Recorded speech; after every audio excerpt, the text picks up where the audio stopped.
ಎಲ್ಲರಿಗೂ ನಮಸ್ಕಾರ. ಇವತ್ತಿನ ನಮ್ಮ ಶಾಲೆ ಸರ್ಕಾರಿ ಶತಮಾನೋತ್ಸವ ಮಾದರಿ ಶಾಲೆ. ಈ ಶಾಲೆಯಲ್ಲಿ ಹೊಸ ಮಾದರಿಯ EVM ಮಷೀನ್ನೊಂದಿಗೆ ನಮ್ಮ ಶಾಲೆಯ ಗುರುಗಳು ಗುರುಮಾತೆಯರು ಎಲ್ಲರೂ ಸೇರಿ ಶಾಲಾ ಸಂಸ್ಕೃತಿ ರಚನೆಯಲ್ಲಿ ಕೂಡ MLAಗಳನ್ನು ಆರಿಸುವ ಮುಖಾಂತರ ಅಂದರೆ ಶಾಲಾ ಸಂಸತ್ತಿನ ಎಲ್ಲ ನಮ್ಮ ಎಲ್ಲ ಖಾತೆಯನ್ನು ಆರಿಸುವ ಮುಖಾಂತರ ನಾವೇನು ಮಾಡಲಾಗ್ತೀವಿ ಅಂತಂದ್ರೆ ಒಂದು ಎಲೆಕ್ಷನ್ ಚುನಾವಣೆಯನ್ನು ನಡೆಸ್ತಾ ಇದ್ದೀವಿ. ಈ ಚುನಾವಣೆಯ ಚಿಕ್ಕ ಮಾದರಿಯನ್ನು ನಾವು ಎಲ್ಲ ಪರಿಚಯ ಮಾಡ್ತೇವೆ. ಸರ್ ಬರ್ರಿ ಸರ್, ಬರ್ರಿ ಸರ್, ಸಾಕು ಬರ್ರಿ ಬರ್ರಿ.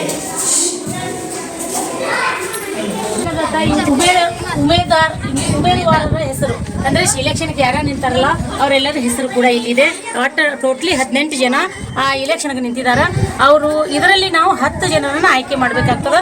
ಹಾಗೆಯೇ ಇವರೆಲ್ಲರೂ ಮತದಾರರು. ಮತವನ್ನು ಚಲಾಯಿಸುವವರು. ಮತ ಚಲಾಯಿಸಬೇಕಾದ್ರೆ ಏನಾದರೂ ID ಪ್ರೂಫ್ ಬೇಕಂತೇಳಿ ನಾವೇನು ಮಾಡೀವಿ ಅಂತಂದ್ರೆ ಮಕ್ಕಳಿಗೆಲ್ಲ ಆಧಾರ್ ಕಾರ್ಡ್ ಇರಬೇಕಂತ ಕೂಡಲೇ ಎಲ್ಲ ಮಕ್ಕಳು ತಮ್ಮದೇ ಆದಂಥ ಆಧಾರ್ ಕಾರ್ಡನ್ನು ತಂದಿದ್ದಾರೆ. ಆಧಾರ್ ಕಾರ್ಡ್ದೊಂದಿಗೆ ಮಕ್ಕಳು ಏನು ಮಾಡ್ತಾರೆ ಅಂತಂದ್ರೆ ತಮ್ಮ ಓಟನ್ನು ಚಲಾವಣೆ ಮಾಡ್ತಾರೆ. ಓಟ್ ಚಲಾವಣೆ ಮಾಡಿ ನಮ್ಮ 10 ಮಂದಿ ಮಂತ್ರಿಮಂಡಲವನ್ನು ಆಯ್ಕೆ ಮಾಡ್ತಾರೆ. ಅದಕ್ಕಾಗಿ ಇವರೆಲ್ಲ ಓಟ್ ಹಾಕೋರು. ಆಮೇಲೆ ಇಲ್ಲಿ ಒಬ್ಬರು ಪೊಲೀಸ್ ಅಂದರೆ ನಾವು ಸೇಮ್ ಮಾಡಲ್ ಏನಂತಂದ್ರೆ ಇಲೆಕ್ಷನ್ ಮಾದರಿಯೇ ಒಂದು ಪೊಲೀಸ್ ಗಾರ್ಡ್ ಇರ್ತಾನೆ, ನೀಟಾಗಿ ಪಾಲಿಸ್ಲಿಕ್ಕೆ ಒಬ್ಬರು ಪೊಲೀಸರನ್ನ ಆಯ್ಕೆ ಮಾಡಿದ್ವಿ. ಇವಾಗ ಪೊಲೀಸ್ ಇರ್ತಾನೆ. ಹಾಗೇನೆ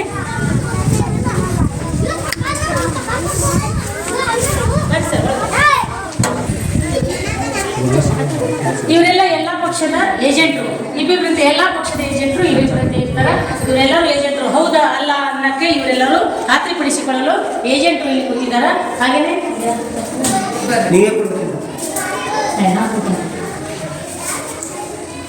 ಇಲ್ಲಿ ಪ್ರೊಸೀಡಿಂಗ್ ಆಫೀಸರ್ ಶಾಲಾ ಮುಖ್ಯ ಗುರುಮಾತೆ ನಾನೇ, Shrimati AV Naik proceeding officer ನಾನೇ ಇರ್ತೀನಿ.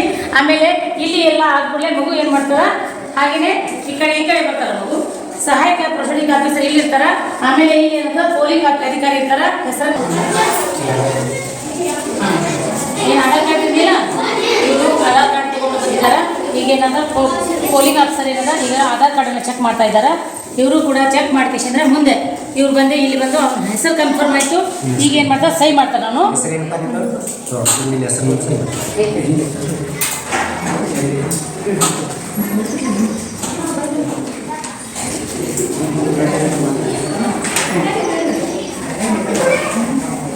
ಈಗ ಮೇಡಮ್ ಅವ್ರು ಏನು ಮಾಡ್ತಾರ, ಎಡಗೆ ಮೇಲೆ ತೋರ್ಬೇಳು ಓಟ್ ಇನ್ನೊಂದ್ಸಲ ಹಾಕಬಾರ್ದು ಅಂತ ತಿಳ್ಕೊಂಡು ನಾವೇನು ಮಾಡ್ತೀವಿ, ಎಡಗೈಗೆ ಬಲಗೈ ಇದು ತೋರ್ಬೇಳೆಗೆ ಇಂಕನ್ನು ಹಾಕಿದ್ದೀವಿ. ಈಗ ಏನದ ಕನ್ಫರ್ಮ್ ಮಾಡಿಕೊಂಡು ಅಲ್ಲಿ ಏನದ ಬ್ಯಾಲೆಟ್ ಪೇಪರನ್ನು ಸೇರ್ಪಡ್ತಾರೆ ಮೇಡಮ್.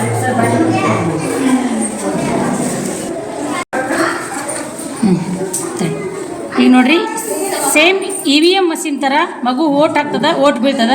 ಹಾಗೇನು ಕೂಡ ಒಂದು ವಾಯ್ಸ್ ಕೂಡ ಸೇಮ್ EVM ಮಷೀನ್ ಥರ ವಾಯ್ಸ್ ಕೂಡ ಬರ್ತದ. ಓಟ್ ಹಾಕಪ್ಪ ನೀನು.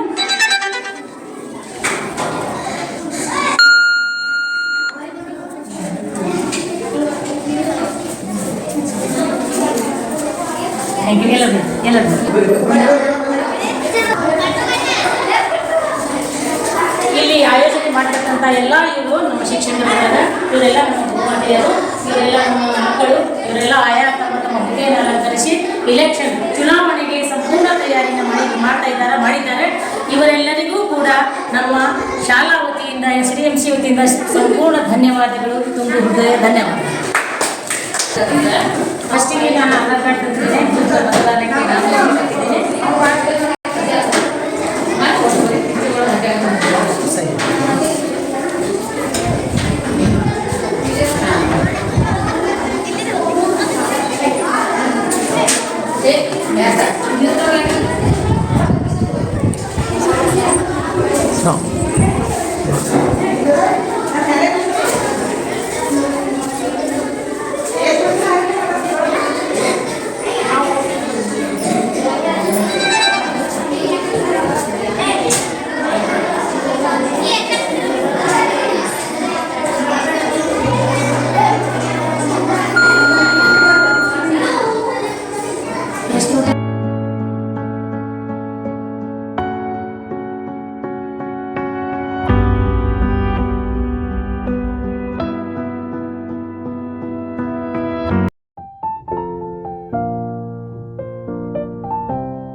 ನಂಬರ್ ಹೇಳಿದ್ರೆ ಫಸ್ಟಿಗೆ ಬಂದ್ಕೊಂಡು ಹೇಳಿ.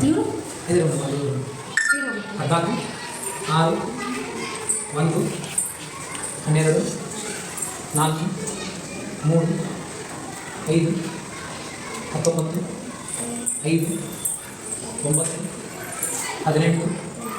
9 18 45 14 0 26 6 7 1 45 ಎಲ್ಲರೂ ಸರಿಯಾಗಿ ಕೂತ್ಕೊಳ್ರಿ. ಇವತ್ತು ಏನಿತ್ತು?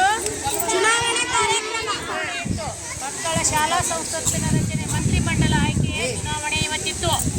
ಆ ಮಂತ್ರಿಮಂಡಲ ಆಯ್ಕೆ ಎಲ್ಲರೂ ಮತದಾನ ಮಾಡಿದ್ರಿ.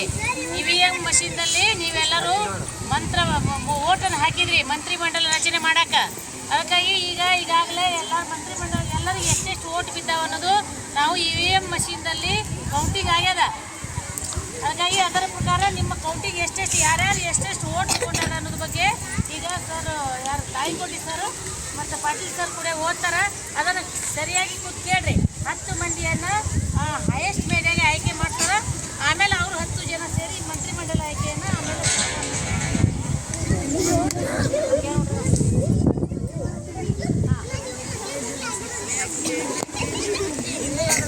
ಶಾಲಾ ಸಂಸತ್ತು ಚುನಾವಣೆಯಲ್ಲಿ ಅತಿ ಹೆಚ್ಚು ಮತಗಳನ್ನು ಪಡೆದು ಖಂಡೋಬ ಅವರು 45 ಮತಗಳನ್ನು ಪಡೆದು ಪ್ರಥಮ ಸ್ಥಾನ ಪಡೆದಿದ್ದಾರೆ.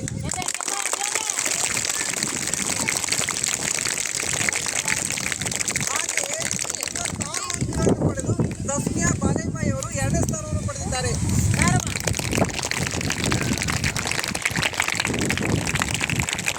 19 ಮತಗಳನ್ನು ಪಡೆದು ಸೌಮ್ಯ ಕಬ್ಸೆ ಅವರು 3ನೇ ಸ್ಥಾನ ಪಡೆದಿದ್ದಾರೆ.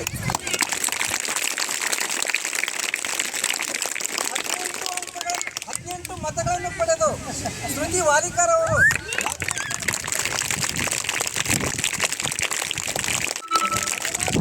14 ಮತಗಳನ್ನು ಪಡೆದು ಪ್ರಣೀತ್ ತಾಂಬೆ ಅವರು 5ನೇ ಸ್ಥಾನ ಪಡೆದಿದ್ದಾರೆ.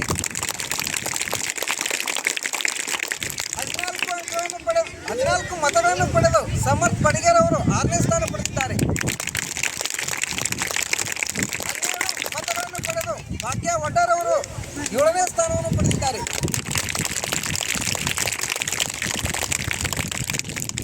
9 ಮತಗಳನ್ನು ಪಡೆದು ಸುದೀಪ್ ಪಿಚ್ಚೂರ್ ಅವರು 8ನೇ ಸ್ಥಾನವನ್ನು ಪಡೆದಿದ್ದಾರೆ. 7 ಮತಗಳನ್ನು ಪಡೆದು ವಿಕಾಸ್ ಹೊಸೂರ್ ಅವರು 9ನೇ ಸ್ಥಾನವನ್ನು ಪಡೆದಿದ್ದಾರೆ. 6 ಅಂಕಗಳನ್ನು ಪಡೆದು ನಂದಿನಿ ಮಾಳಿ ಅವರು 10ನೇ ಸ್ಥಾನವನ್ನು ಪಡೆದಿದ್ದಾರೆ.